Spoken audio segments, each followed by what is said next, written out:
చెప్పు, ఎవరమ్మ మంచిది? మీ అమ్మే. ఎవరు నాన్న మంచోడు? మీ నానే. ఎవరక్క బెస్ట్? మీ అక్కే. ఎవరమ్మ గయ్యాలది? మా అమ్మే. ఎవరక్క గొడవలు పెట్టుకుంటది? మా అక్కే. గట్టి చెప్పు. మా అక్కే. మన ఇద్దరిలో ఎవరి జీవితం నాశనం అయింది? నీ జీవితం. మన ఇద్దరిలో ఎవరు మంచోళ్ళు? మీరే మంచోళ్ళు. మన ఇద్దరిలో ఎవరు భయపడతారు?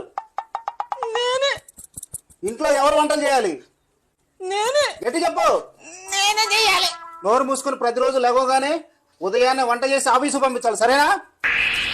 పొద్దున లేసి వంట చేయకపోతే తోలు తీస్తా. ఏంటి 7 అయినా లేకోలేదు? గిన్నెలు ఎప్పుడు తోగుతావు? వంట ఎప్పుడు చేస్తావు? ఆఫీస్కి ఎప్పుడు వెళ్తావు? చేస్తా ఇప్పుడే చేస్తా. పోనీలే, కలలోనైనా నా కళ నెరవేరింది. చెప్పు.